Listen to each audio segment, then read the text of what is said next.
Hey, how's it going, YouTube friends? It's me, your one furry boy, Never! And you're watching The Never Show. Yes, the only show with lemon-scented limes, lest I forget. And the only show with a supernatural, super awesome third eye. I mean, why ask why? Why wouldn't you want a third eye? And it's Wednesday again, my friends, so let's review the movies. I'd also like to thank you for joining my channel at this time. I don't say this enough. Thank you for subscribing. So let's get right into that movie, shall we?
And today's movie is Ant-Man and the Wasp. It is a PG-13 film. It is an hour and 58 minutes. My OCD, why can't you just be 2 hours? It's 2 minutes. It's an action-adventure sci-fi directed by Peyton Reed, who did the original Ant-Man. Our writers were Chris McKenna, Eric Summers, Paul Rudd, and Andrew Barr and Gabriel Ferrari. I hope I'm pronouncing names right. If I'm not, I'm truly sorry. Let's get right down to it. Our cast first bill, because you don't want to listen to me read names all day. Unless you want that, and make sure you write names all day, hashtag in the comments. Paul Rudd as Ant-Man. He's great. He's beautiful. He's non-threatening in that non-threatening kind of dude way. Eveline Lilly as Hope Van Dyne as Wasp. She's great. Michael Pena as Lewis. I love him, but I didn't love the way his gibbering in this movie kind of threw me off. And we have Walter Coggins as Sonny Birch. Yes, we've typecast Walter Coggins again as a villain, but damn, he's so good at it. Bobby Cavendale as Paxton. Judy Greer as Maggie. IT as Dave Dalshimer as Kurt. Hannah John-Kamen as Eva Ghost. She is a great actor. I can't wait to see what she does next, especially since all the special effects flying around over her face and stuff. Abby Jo Foster as Cassie. I love her. She had me almost at tears in a few points. Randall Park as Jimmy Woo. Michelle Pfeiffer. Oh my gosh, she is really good looking for a woman of her age.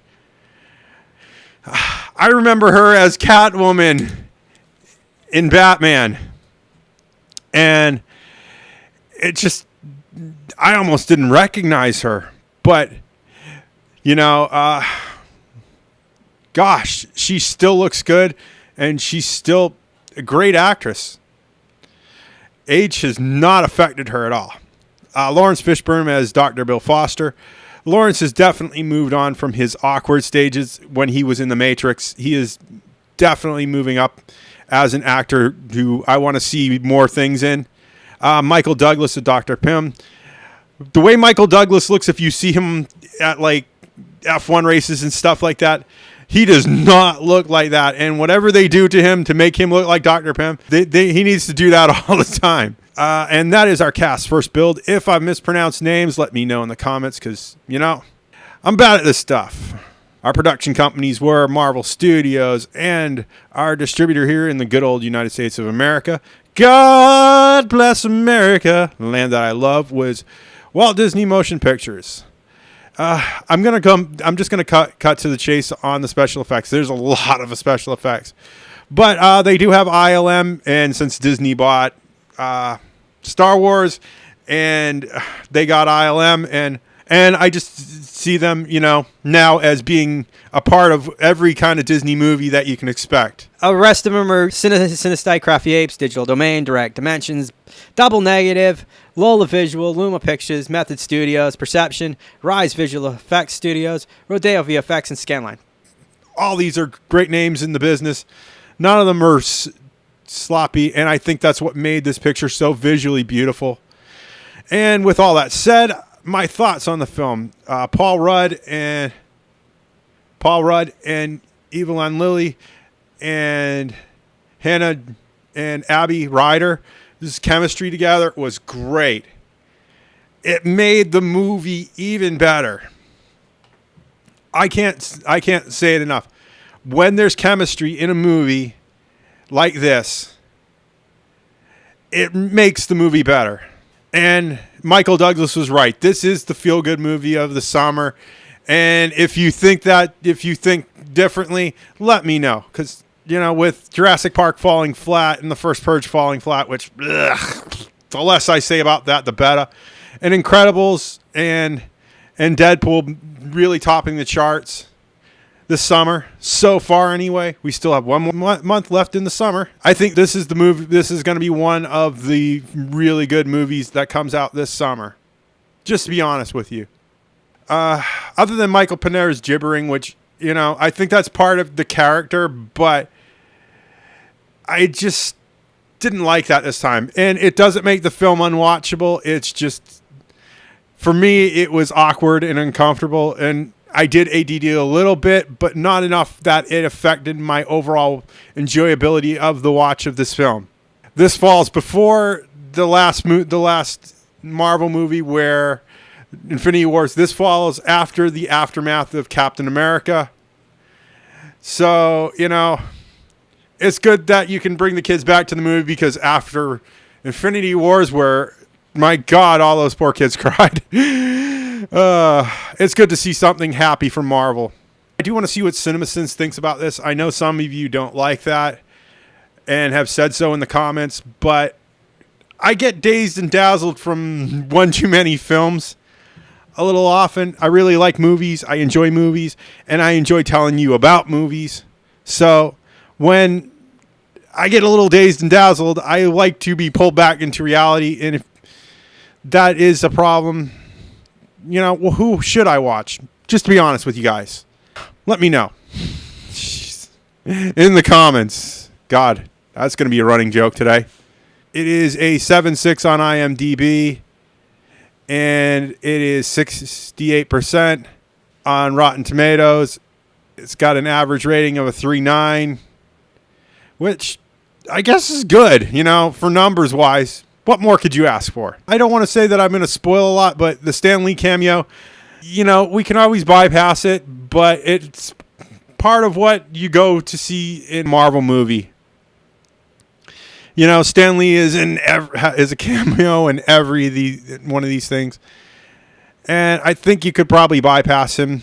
I know he's getting really up there in age, and I feel bad that they're trucking him out every time for a movie, but I guess he wants this, so good on him for keeping on, if you know what I mean. So the rating system. I definitely see this as a TV watch. I don't think it'll be out in time for Christmas, but I do not know what the future holds. If I did that, do you think I'd be here making YouTube videos? I'd be out winning the lottery. Okay. I'm definitely going to put this on the DVD buy list, but it's going to fall lower than usual because I do like the Marvel movies. There's other movies I want to buy before this, just to be honest with you. I want to see this again in the theaters just because, yeah, it's a good movie, but we've got a big week coming up. We've got the Rock movie, and I think Hotel Transylvania 3 comes out next week too. So we'll just have to wait and see on that, but I do want to see it again. With all that said, if you like what you see in here, make sure you click that like button. It means absolutely nothing in the YouTube algorithm other than giving me a big kitty head. And I already got one of those. Thank you very much.